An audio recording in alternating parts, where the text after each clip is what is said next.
Prime Minister Zoran Milanovic today is visiting the southern Croatian town of Sinj, along with Deputy Prime Minister Branko Grčić and Defence Minister Ante Kotromanovic. They are meeting with local Mayor Ivica Glavan and are taking part in a meeting of the committee that will organise the 300th edition of the traditional equestrian tournament, Sinjska Alka, next year. According to the latest poll, the HDZ still has a solid nearly 5% lead over the Social Democrats, although the SDP has had a slight boost in its ratings. HDZ leader Tomislav Karamarko has topped the list as Croatia's least popular politician. In response, Karamarko claimed last night that polls conducted in Croatia manipulated their results and had become ridiculous to the public, saying that they should be discontinued.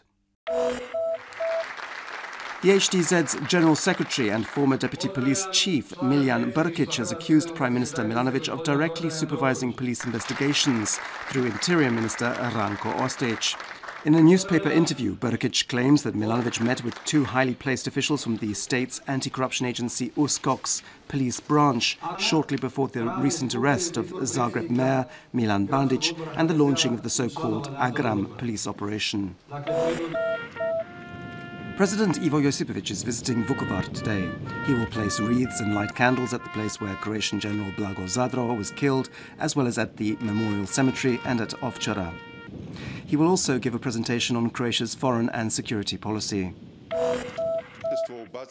Although his release was expected last night, Serbian ultranationalist and war crimes indictee Vojislav Šešelj will not arrive in Serbia before Tuesday, Belgrade says. For security reasons, his departure from the ICTY detention centre will only be confirmed after he has left the Netherlands. Tribunal judges granted his provisional release due to his deteriorating health. His colon cancer has now spread to his liver.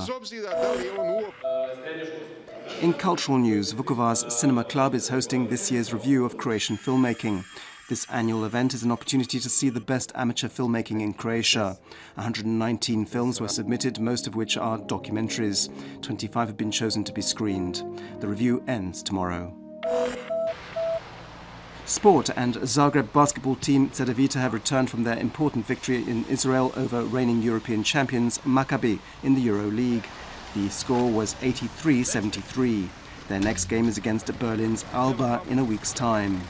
And in handball, PPD Zagreb beat Banja Luka's Borac 30-24 in the 8th round of the regional Seha League last night. Zagreb now have 5 wins and 3 defeats and are in 3rd place in the league.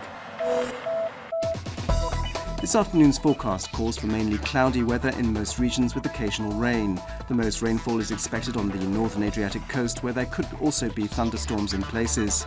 Eastern regions will be mostly dry and the southern coast will see the most sunshine.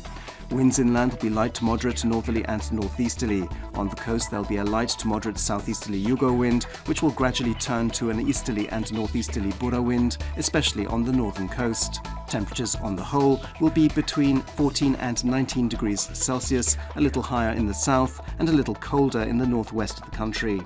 Over the next few days it'll be partly sunny with fresher and foggy mornings. Next week will start off again with warmer weather. There'll be some rain in higher regions. On the coast, rain is expected on the northern Adriatic. From Monday, there will again be a strong southeasterly wind. On Tuesday, rain is expected in parts of Dalmatia.